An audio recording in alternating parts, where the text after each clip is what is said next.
Greetings fellow commanders, in this guide to friendly fire I am going to teach you that not every instance of friendly fire is bad, how to tell good and bad friendly fire apart, and most importantly of all, how to avoid bad friendly fire. For those who don't know, friendly fire is the act of dealing damage to your allies. The most classic and most common example is when range units shoot at an engagement between their allies and enemies, but there are multiple other ways in which you can deal friendly fire. Being aware of all of them is the first step to avoid them. As I mentioned before, friendly fire can be both good and bad. For now, we are going to focus on situations where friendly fire is bad and that you should avoid. When it comes to range units such as archers, javelinmen, slingers and artillery, they will do bad friendly fire when shooting at almost dead units surrounded by allies, when shooting at a regular fight at a bad angle, or even when shooting at a good angle into an engagement where allies heavily outnumber enemies. A common misconception is that focus fire ability doesn't deal friendly fire. Although it's a tool that lets you avoid inflicting friendly fire, it doesn't mean that if you use it in the wrong place, your arrows will magically pass through allied soldiers and only hit enemies. Scorched Earth is another ability used in an area that causes damage to anybody inside it, regardless of which team they're on. Certain consumables for heavy artillery like accurate smoke or all pods also deal damage over time to anyone who's in their area of effect, so aim them carefully and remember they will last for quite some time. Another type of consumables able to deal friendly fire are deployables like stakes and caltrops. If your allies walk through them, they will suffer the same fate as if they were enemies, so be careful where you place them and plan ahead. Finally, hoplites and pikemen will also deal friendly fire to allies passing through them when they are in phalanx formation. Toxicity in our community caused by friendly fire is significant. People need to realize that friendly fire is just a mistake and very often a misunderstanding. By arena definition, a mistake is an action that ultimately hurts your team's performance.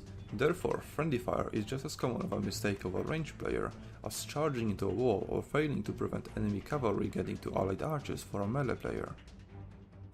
It's important to remember that friendly fire is not always friendly fire's fault. Sometimes it is also necessary to win. Apart from extreme cases of bad friendly fire, it's never a black and white issue, as there is almost never only one player at fault. In the world of Total War Arena, it always depends on many various factors, making it impossible to accurately predict what-if scenarios. With that in mind, next time when you see friendly fire, think twice before you flame someone, as it doesn't necessarily have to be his fault at all. Now, let's focus on how to avoid inflicting friendly fire, and essentially make your bad friendly fire become good friendly fire. The easiest way to minimize or even completely avoid friendly fire when shooting at an engagement is learning how to use focus fire correctly. You need to learn how to recognize situations where using focus fire is the only way to deal good friendly fire. These situations include shooting at a big blob of enemies even when they are surrounded by allies, shooting at a part of a stretched phalanx formation that isn't in contact with your teammates, or shooting at a part of an enemy unit that is furthest away from your ally whom that unit is fighting against. Always ask yourself, if I use focus fire here, will it hurt my enemies significantly more than my allies? That's the general rule you have to apply in moments like that. It's worth to keep your focus fire ability of cooldown, as situations that will require you to use it may emerge out of nowhere. But if you are certain that that won't happen, and you are in a situation where you are already doing good friendly fire, then you can use focus fire in between your volleys to increase your damage and further reduce friendly fire.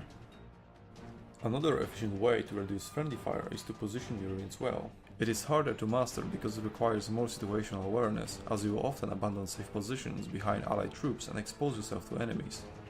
But with this high risk comes high reward. If you manage to position yourself at the side of your enemy, your friendly fire will be minimal, and if you place your units directly behind your target, then friendly fire can be even reduced to zero. You can also reduce the risk by using terrain features such as rocks or cliffs to screen your flanks. Important thing to mention is that in options there is an auto attack setting, and it's set to semi-assisted by default for some bizarre reason. This may cause your range units to shoot volleys you don't intend to shoot, causing massive bad friendly fire, so make sure to turn it off. This is also recommended for every player, as your units will tend to attack nearby enemies when you are just passing by them, for example, when you are flanking them or running away.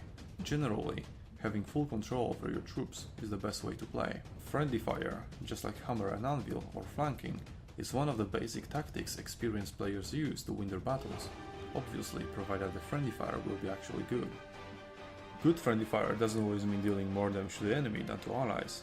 It also refers to situations where it is necessary to ultimately save the day for your team in the long run.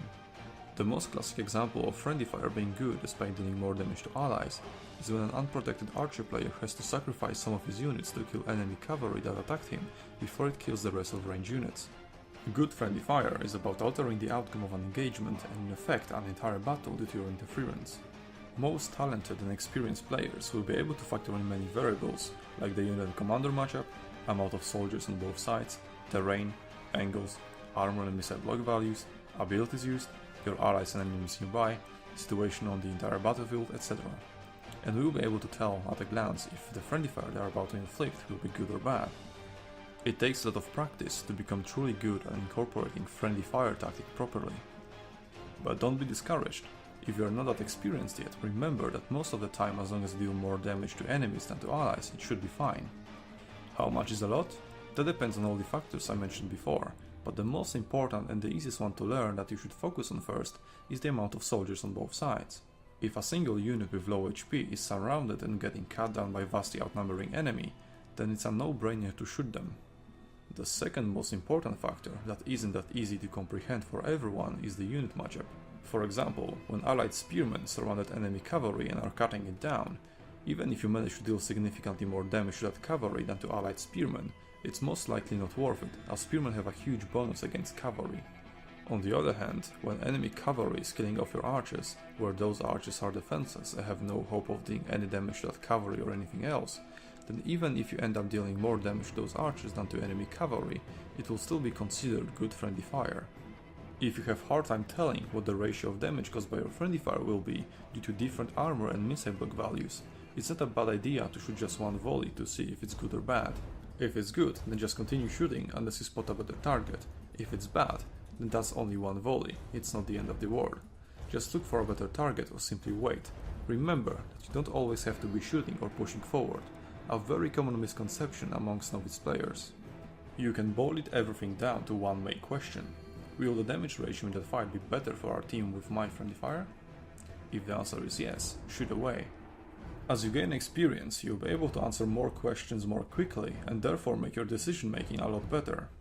Everything that's good must come to an end, and so has too good friendly fire. If your projectiles are damaging your enemies and allies in a 20-to-1 ratio, things will quickly change as your enemies die, up to the point when that ratio will get closer and closer to 1-to-1. Observe the damage numbers very closely, and stop shooting once you see that your friendly fire is no longer that good.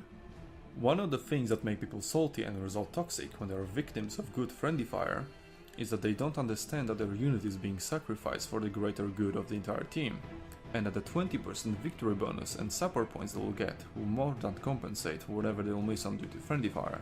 If a player were to control all units on the battlefield, he would sacrifice some of them if it would bring him victory, a concept that all Total War players who played multiplayer in games other than Arena are familiar with. Remember that at the end of the day, victory, not your personal points, is the most important thing. On top of that, your allies on the receiving end of your friendly fire don't have access to the same numbers as you do, and when people see a bunch of orange numbers appear and no blue ones, they tend to overreact as something that is actually good may appear as bad to them. As you have seen in this video, bad friendly fire is just another type of mistake in Total War Arena. Everyone makes mistakes, even the best players out there. It can also be a misunderstanding, and the player who ended up doing friendly fire isn't necessarily at fault. So next time, please think twice before flaming someone for friendly fire, as it's almost never a black and white issue where only one person is to blame. Most importantly, remember that not every friendly fire is bad, and when it's good, you should rejoice, as it's very often good for you and your point score too. Thank you all for watching SUNTZU's guide to friendly fire. More guides like this are already in production, so until then, see you soon. And remember, see you soon. DM.